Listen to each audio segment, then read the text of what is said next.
Hello friends, new video आ गई है तो वीडियो कैसी लगी कमेंट में बताना और वीडियो पसंद आए तो लाइक करना और ये स्टोरी आप अपने एक दोस्त को जरूर भेजना। सो स्टोरी को स्टार्ट करते हैं। एपिसोड 7, सपना या सच।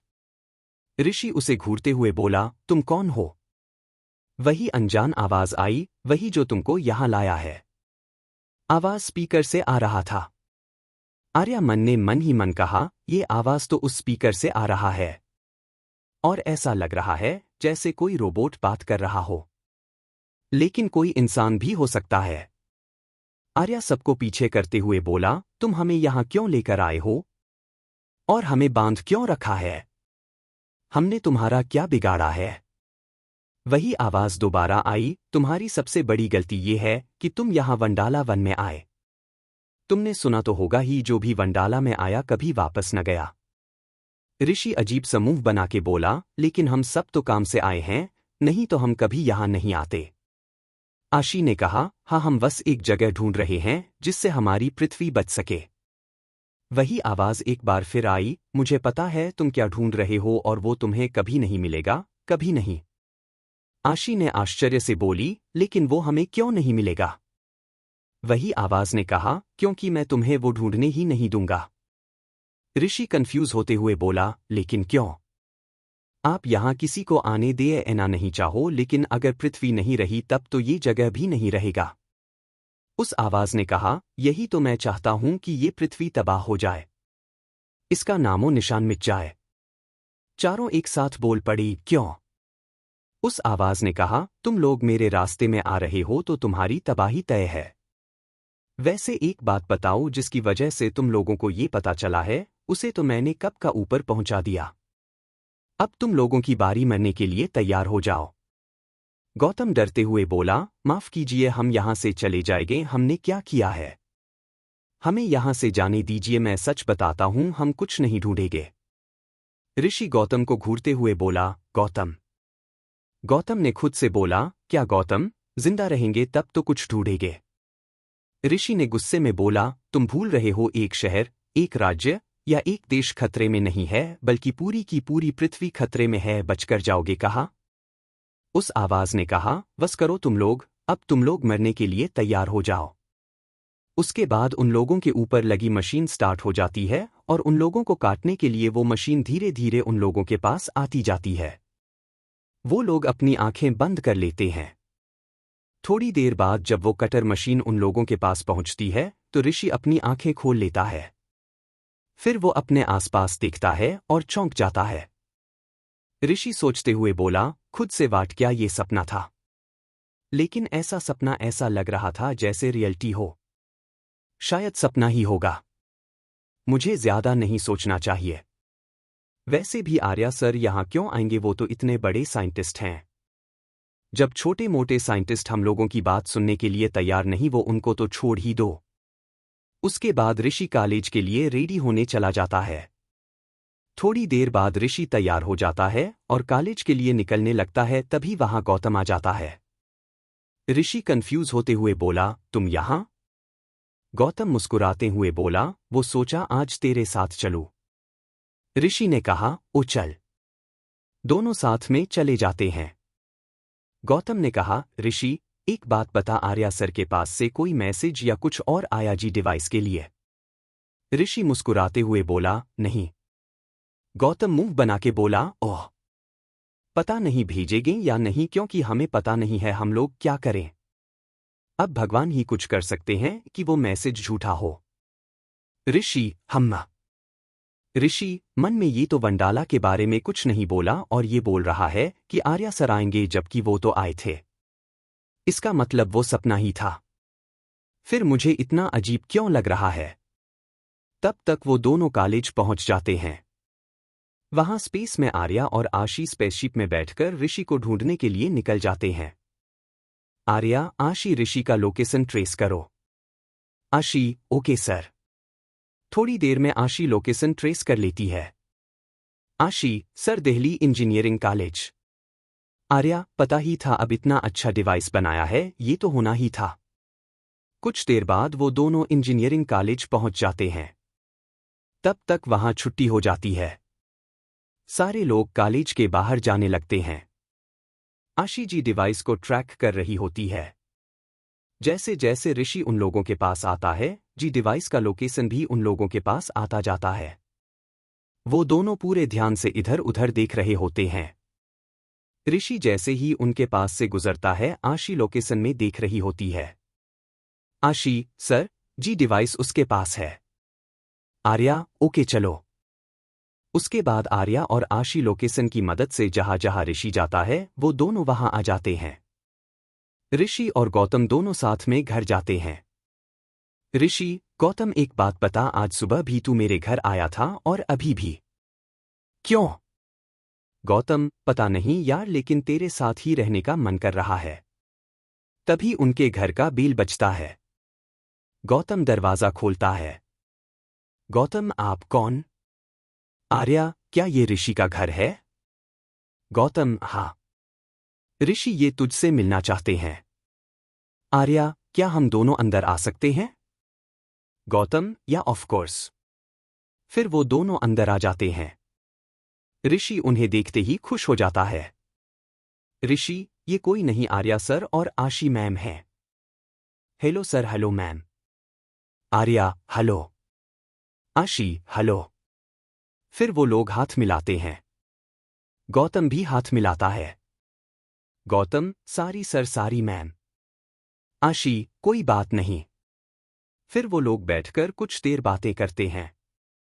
थोड़ी देर बाद ऋषि अपना जी डिवाइस आर्या को देता है। आर्या उस जी डिवाइस को देखता है। आर्या, तुमने काम तो बहुत अच्छा किया। ऐसा डिवाइस तो बड़े बड़े साइंटिस्ट भी नहीं बना पाए। ग्रेट जॉब ऋषि, बहुत अच्छे। लेकिन अगर वो सिग्नल ट्रैक हो पाता तो कितना अच्छा होता, क्या तुम बना सकते हो? ऋषि जी डिवाइस का ऑपरेटर देखता है, उसमें वो चिप लगा होता है। ऋषि, जी जरूर। आर्या, बहुत अच्छे, फिर अभी से ही काम पर लग जाओ। ऋषि, मन में एक मिनट, अगर ये चिप है, इसका मतलब वो सपना नहीं था, सच था। इसका मतलब हम सच में मरने वाले थे। लेकिन अगर हम वंडाला बन गए थे तो हम फिर से उसी में जहां सिर्फ मुझे सारी बात याद है, इन लोगों को क्यों नहीं? ऋषि ऐसे ही सोचते हुए परेशान हो जाता है। दोस्तों, ये एपिसोड 2 खत्म हो गया, कोई नहीं, नेक्स्ट को स्टार्ट करते हैं। Episode 8, time watch. आर्या उस जी डिवाइस को देखता है। आर्या, तुमने काम तो बहुत अच्छा किया। ऐसा डिवाइस तो बड़े बड़े साइंटिस्ट भी नहीं बना पाए। ग्रेट जॉब ऋषि, बहुत अच्छे। लेकिन अगर वो सिग्नल ट्रैक हो पाता तो कितना अच्छा होता, क्या तुम बना सकते हो? ऋषि जी डिवाइस का ऑपरेटर देखता है, उसमें वो चिप लगा होता है। ऋषि, जी जरूर। आर्या, बहुत अच्छे, फिर अभी से ही काम पर लग जाओ। ऋषि, मन में एक मिनट, अगर ये चिप है, इसका मतलब वो सपना नहीं था, सच था। इसका मतलब हम सच में मरने वाले थे। लेकिन अगर हम वंडाला बन गए थे तो हम फिर से उसी में जहां सिर्फ मुझे सारी बात याद है, इन लोगों को क्यों नहीं? ऋषि ऐसे ही सोचते हुए परेशान हो जाता है। आर्या, क्या हुआ? तुम परेशान क्यों हो? ऋषि, नहीं, कुछ नहीं। आप बताइए, आप तो अब सोने चलेंगे न? आइए मैं आपको आपका कमरा दिखा दूं। आर्या, नहीं, इतने दिन बाद तो थोड़ा ब्रेक मिला है, और आशी घूमने जाएंगे। न आशी। आशी, यस सर, आप बिल्कुल सही कह रहे हैं। इतने सालों बाद दिल्ली तो घूमना बनता है। उसके बाद आर्या और आशी घूमने चले जाते हैं। ऋषि, मन में ये सब बिल्कुल ऐसे ही हो रहा है जैसे पहले हुआ था। गौतम, क्या सोच रहा है? चल मैं तेरी मदद कर देता हूं। ऋषि, नहीं, रहने दे, मैं कर लूंगा। वैसे भी ये तुरंत बन जाएगा, तू जाकर सो जा। थोड़ी देर में ये बनाने के बाद मैं भी सो ही जाऊंगा। Gautam, are you sure? तू कर लेगा? ऋषि, हाँ, तू जाके सो जा। गौतम, ठीक है, मैं जाकर सो जाता हूं, अगर तुझे कोई मदद चाहिए तो मुझे बुला लेना। ऋषि, ठीक है। गौतम दूसरे कमरे में सोने चला जाता है। ऋषि भी अपने कमरे में चला जाता है और कुछ सोचने लगता है। ऋषि, ये तो कुछ ज्यादा ही अजीब है। किसी को कुछ याद नहीं है, लेकिन चिप है, जबकि चिप मैंने आर्या सर के आने के बाद बनाया था। कुल मिलाकर मुझे सब याद है और जो भी सामान उस समय मेरे पास था वो भी है, लेकिन जो मेरे साथ नहीं था वो गायब हो चुका है। ऐसा क्यों? ऋषि ये सब सोच ही रहा होता है, तभी उसकी नज़र एक वॉच पर जाती है। ऋषि, और ये वॉच मुझे ही पता नहीं ये मेरे हाथ में कब आई और किसकी है? क्यों वॉच तुझे तेरा मालिक पसंद नहीं था क्या? ऋषि उस वॉच को लेकर सोचते हुए इधर उधर हो रहा था। वो सोफे से टकराकर गिर जाता है, उसके हाथ से वॉच के घड़ी का डायल घूम जाता है। फिर ऋषि उठता है। ऋषि, खुद से लो, अब बस यही होना बाकी था और ये वॉच का टाइम भी पीछे हो गया। अभी इसे ठीक कर देता हूं। जैसे ही ऋषि घड़ी ठीक करने लगता है तभी दरवाजे का बेल बजता है। ऋषि घड़ी वहीं रखकर दरवाजा खोलता है। ऋषि दरवाजे पर खड़े आदमी को देखकर चौंक जाता है। ऋषि, आपा। आर्या, तुम ऋषि हो ना? ऋषि, हाँ, अंदर आइए। ऋषि आर्या को अंदर ले जाकर बैठाता है और बाहर देखता है तो दिन होता है। रात के समय दिन देखकर वो चौंक जाता है। फिर ऋषि कुछ सोचता है। ऋषि मन में कहीं ये उस घड़ी की वजह से तो नहीं। फिर ऋषि तुरंत अपने कमरे में जाने लगता है। आर्या, कहाँ जा रहे हो? हमें कुछ। ऋषि, मैं अभी आता हूं। ऋषि अपने कमरे में चला जाता है और घड़ी लेकर फिर टाइम कुछ मिनट पीछे कर देता है। थोड़ी देर बाद दरवाजे का बेल बजता है। ऋषि जाकर देखता है तो दरवाजे पर फिर से आर्या होता है। आर्या, तुम ऋषि हो ना?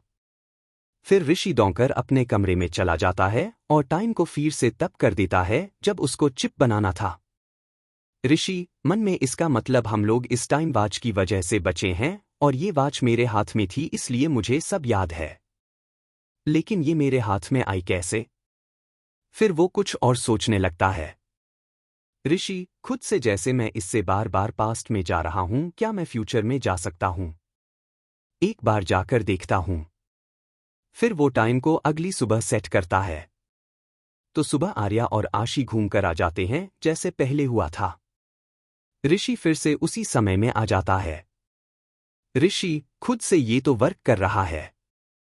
मैं इसकी मदद से ये भी तो पता लगा सकता हूं कि ये घड़ी मेरे पास कैसे आई। फिर कुछ देर तक ऋषि उस घड़ी को ध्यान से देखता है। देखने पर उसे पता चलता है कि घड़ी के बीचों बीच छोटे छोटे अक्षरों में आर्या लिखा है। ऋषि खुद से, इसका मतलब ये वॉच आर्या सर की है। मतलब ये वॉच उन्होंने मुझे पहनाई है। फिर वो फ्यूचर में आगे चला जाता है, उस समय जब वंडाला वन में उनकी जान जाने वाली होती है। वो देखता है कि सब ने अपनी आंखें बंद की हुई है। आर्या सर अपने कोट से वो टाइम वॉच निकालकर पहनने की कोशिश कर रहे हैं, लेकिन उसी हाथ से उसी हाथ में नहीं पहना जा रहा था। तब वो उस टाइम वॉच को ऋषि के हाथ में डाल देते हैं और टाइम पीछे कर देते हैं। फिर थोड़ी देर बाद ऋषि फिर से ऐसे जागता है जैसे उसने सपना देखा हो। फिर ऋषि वापस उसी समय आ जाता है जिस समय में वो टाइम ट्रैवल करता है। ऋषि अपने टाइम में वापस आकर सो जाता है। अगली सुबह गौतम ऋषि को उठाने आता है। गौतम, ऋषि उठ, क्या तूने चिप बना दिया? ऋषि, हाँ यार। गौतम, चल अब तैयार हो जा, आर्या सर आते ही होंगे। फिर ऋषि तैयार होकर जी डिवाइस लेकर हाल में चला जाता है और वो टाइम वॉच को अपने पास रख लेता है। तब तक आर्या और आशी आ जाते हैं। Ashi, hey guys, what's up. So story टू खत्म हो गई। इस वीडियो को खत्म करते हैं और न्यू वीडियो को बनाने में जाता हूं। और आप लोग वीडियो को लाइव शेयर कमेंट करो।